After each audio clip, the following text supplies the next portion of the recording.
Alright, listen up, because we're about to break down this whole RCI and timeshare thing. You've probably heard the buzz, maybe even been pitched one of those free vacation deals that end up being a timeshare sales pitch. So let's get real about the good, the bad, and whether buying into this in today's world even makes sense. Okay, so RCI, what is it? Think of it like a giant club for timeshare owners. RCI boasts a large number of affiliated resorts worldwide, and the idea is you own a week, or points, at your home resort, but through RCI, you can swap it for a week at someone else's resort in a completely different location, offering the potential for variety in your travel destinations. They often push their points systems, and the theory is, instead of being locked into a specific week, you get points you can use to book different lengths of stays, different sized units, and at different times, which can offer more wiggle room than just owning a fixed week, potentially allowing you to save up or borrow points for a bigger trip. The argument they'll make is that if you're a consistent vacationer who always wants resort-style accommodations with kitchens in multiple rooms, then over many years, it might work out cheaper than paying for hotels every time, but this is a big if. Owning a timeshare forces you to take a vacation each year, or at least try to, which for some people, provides good structure.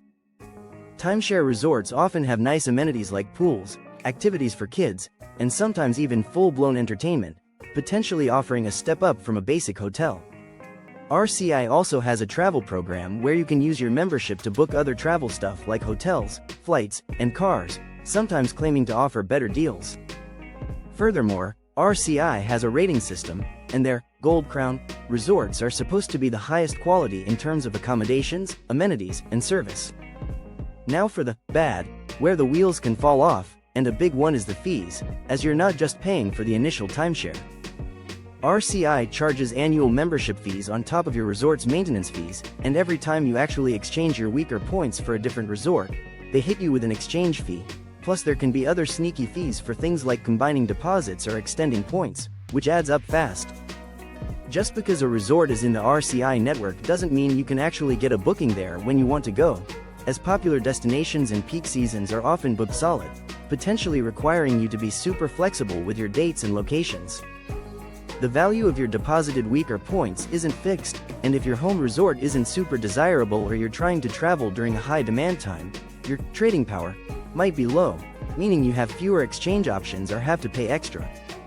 Sometimes, the really nice exchange options come with extra fees on top of the regular exchange fee, which they call Exchange Plus, but you can call it more money out of your pocket. If you dig around online, you'll find plenty of complaints about RCI's customer service, including issues with bookings, unexpected fees, and trouble resolving problems, with people sometimes reporting losing their deposited time with little explanation. Remember, RCI is just the exchange part, and owning the underlying timeshare comes with its own set of headaches, starting with it being a huge financial sinkhole because the initial purchase price is often inflated, and timeshares rarely, if ever, appreciate in value, making trying to resell one usually a nightmare where you'll likely take a massive loss or struggle to sell it at all. You're tied to that specific resort and week unless you use RCI, and even then, it's not always seamless, as getting out of a timeshare contract can be incredibly difficult and expensive.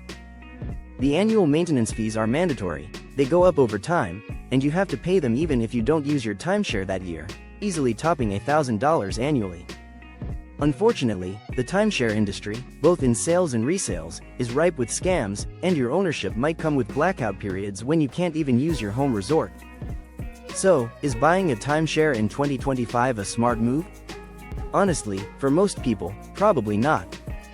This is because we have so many more travel options now, like Airbnb, VRBO, travel clubs with more flexible models, and even just strategically using hotel loyalty programs, which often offer more control and less long-term commitment.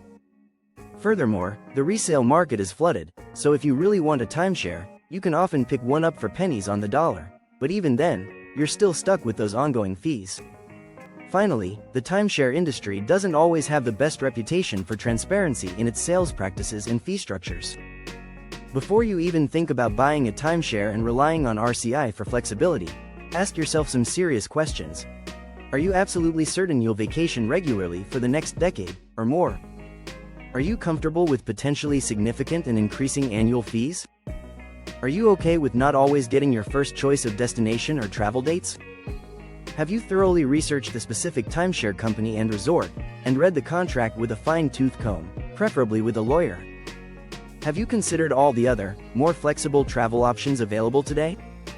For most people in 2025, the long-term financial commitment and lack of guaranteed flexibility of a timeshare, even with RCI, just don't stack up against the alternatives, so be very, very cautious before signing on the dotted line, because that free vacation could end up costing you a fortune and a whole lot of frustration down the road. Please leave your experience in the comments.